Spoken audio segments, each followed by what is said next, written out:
All right, deep divers, welcome back. Today, we're going deep, really deep, into the lives of three men who are, well, you can't talk about the JFK assassination without talking about them. Lee Harvey Oswald, Jack Ruby, and George de Mohrenschildt. Three figures at the very heart of it all. Exactly. And we've got some really incredible sources for this deep dive. Research journals, first-hand accounts, stuff that really gets into the nitty-gritty of who these men were, what their roles were in this whole historical puzzle. It's not just about revisiting the assassination itself, right? It's about understanding the people caught up in it. Yeah, and that's the big question we're going to try to grapple with today using these sources. Were they victims of circumstance? Or did they play a more active role than we know?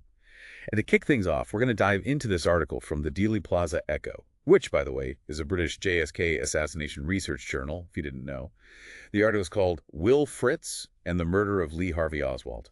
Will Fritz. Now, there's a name that brings up a lot of questions. Oh, yeah. For those who need a refresher, Fritz was the head of the Dallas Police Homicide and Robbery Bureau back in '63. Kind of your classic, seen-it-all, gruff, Stetson-wearing detective. The embodiment of a seasoned lawman. Exactly. And in this article, researcher Alaric Roseman, he makes this really bold argument. He says that Fritz's handling of Oswald's interrogation and transfer was, get this, so flawed, so messed up, that it actually gave Jack Ruby the opportunity to kill Oswald. That's a heavy accusation. Oh, absolutely. So let's break this down a bit. Roseman claims that Fritz went into the interrogation with this assumption right. Oswald's guilty, plain and simple, end of story. Didn't even consider the possibility of Oswald being innocent. And he completely ignored any other theories, like mafia involvement or anything like that. So he had tunnel vision. Total tunnel vision.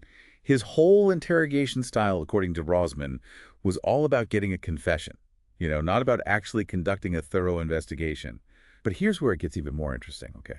Roseman alleges that Fritz totally bungled the documentation of the interrogation. Wait, so we're talking about missing records? Missing information? Oh, yeah. We're talking no tape recordings, Yeah. barely any notes taken by, the police, the FBI, the Secret Service, nobody. That's unbelievable, especially for such a high-profile case. Right. Out of an estimated 2,000 questions that they asked Oswald during those 12 hours, only the topics of around 57 were recorded. Think about that. So what, like 91% of Oswald's answers are just gone, lost to history? Poof.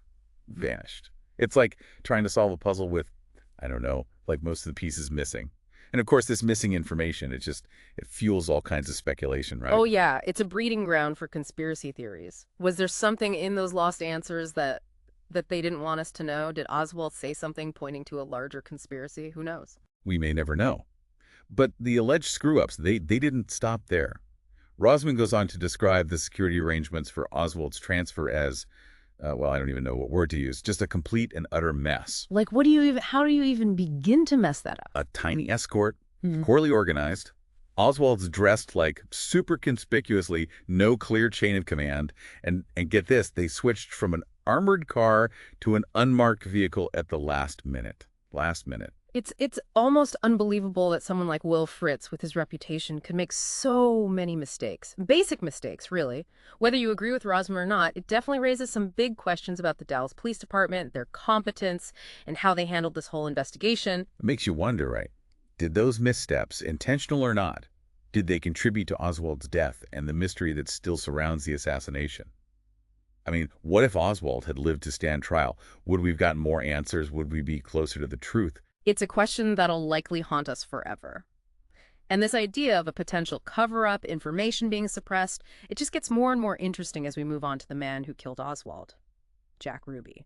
It's just mind-boggling, all this talk about incompetence, and then, bam, Jack Ruby walks in, forever linking himself to this whole thing. Really makes you wonder, was it a spur-of-the-moment decision, or was there something more to it, something planned? Well, that's where things get really, really murky. Ruby, as you know, he owned a nightclub in Dallas, and get this, he seemed to have like a whole bunch of connections within the Dallas Police Department. Yeah, we're not talking about just like, knowing the cop on the beat, right? This seems like a deeper kind of connection, familiarity. Yeah, and one example that really sticks out is a patrolman named Harry Neal Olsen. He was actually, believe it or not, dating one of Ruby's strippers, Kathy Kay, her name was. Wow. Okay, that's not exactly your everyday cop-citizen interaction, is it? Yeah. It makes you think, like, what else was going on between them?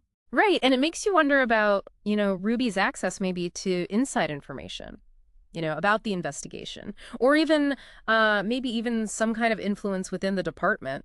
Speaking of inside information, one of our sources, it's actually a letter to the editor, mentions some really, really interesting testimony that was given to the Warren Commission, the commission that was formed to investigate the assassination. Oh, right. And this letter, it focuses on the testimony of a guy named Dean Andrews, a lawyer from New Orleans. And Andrews actually represented Oswald at one point.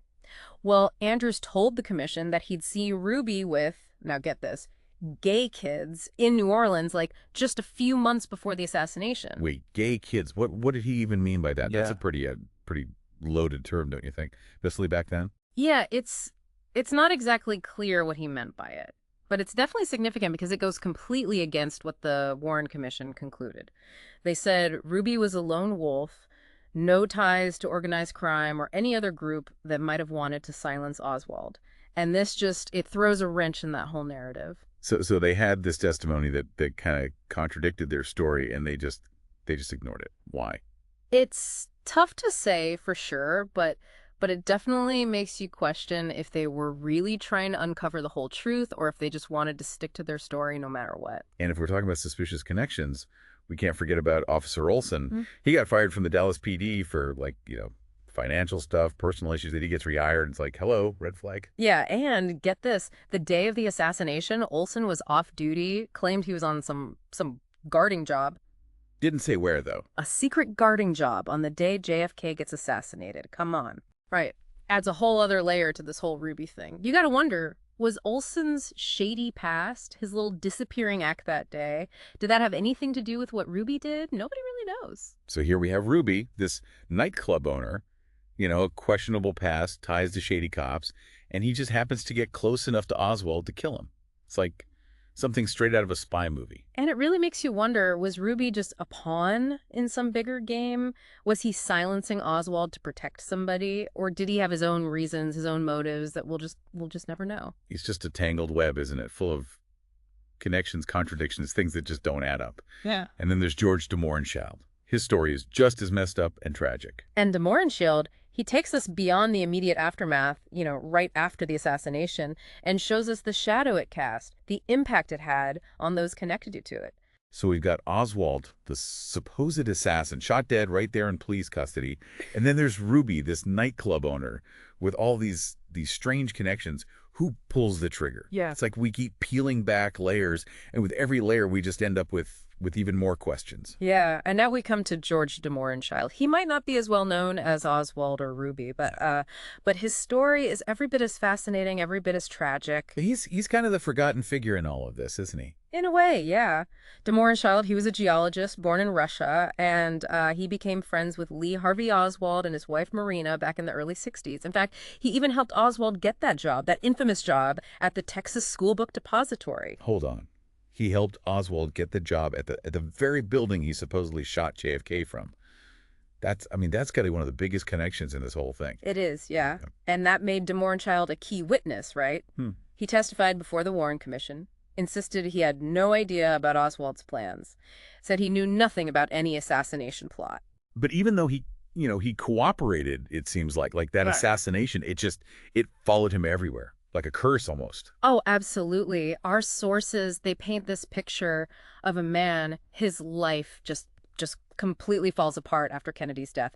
Failed marriages, his children die, he loses all his money, it's like the weight of that event just crushed him. And then on top of all that, he's dealing with people accusing him of being a Soviet agent, a Nazi sympathizer, an anti-Semite. It's just awful. Yeah, and he denied all of it, of course, but, it takes a toll. He felt persecuted, like he was always being watched, always in danger. He became more and more reclusive, really relied on this friend of his, Sam Ballin, for support. It sounds like he just wanted to get away from it all, from the assassination, clear his name, try to have some kind of normal life again. And that's when this guy, Willem Oltmans, shows up. A Dutch journalist saw de Mohrenschildt's story as his ticket to fame, basically. So Oltmans is like the opportunist in all of this. Pretty much, yeah. He promised de Mohrenschildt he would help him tell his story, set the record straight. But looking back, it seems like his motives were, well, maybe not so pure. He pressured de Mohrenschildt to sign contracts, giving him exclusive rights to the story, even though de Mohrenschildt wasn't so sure about it. It sounds like he was taking advantage of him. Yeah. De Mohrenschildt was vulnerable, desperate. He just wanted to clear his name, and Oldman saw that as an opportunity. Exactly. And it makes you wonder, what were his real intentions? Did he really care about helping de Mohrenschildt?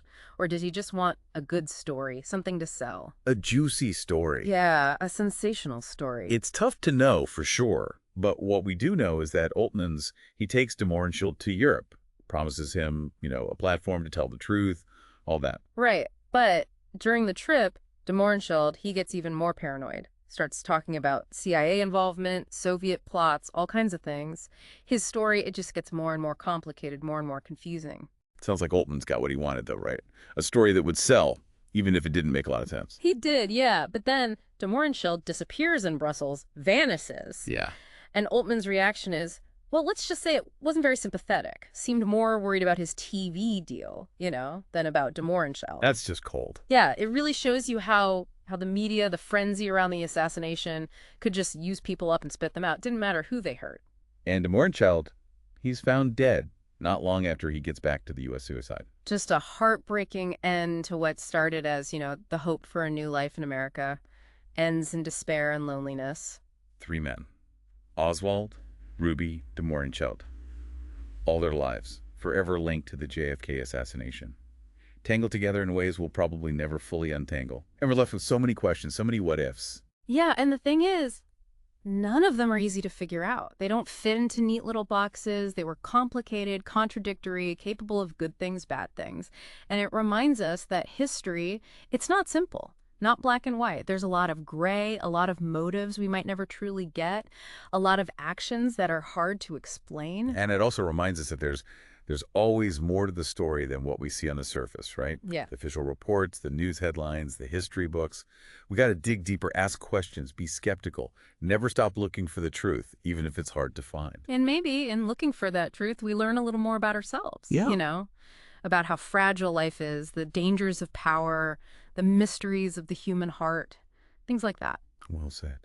And thanks for joining us on this deep dive, everyone. We hope it got you thinking, got you curious, and maybe inspired you to keep exploring these stories, keep digging. There's so much more to uncover about this moment in history, and we're all part of that journey.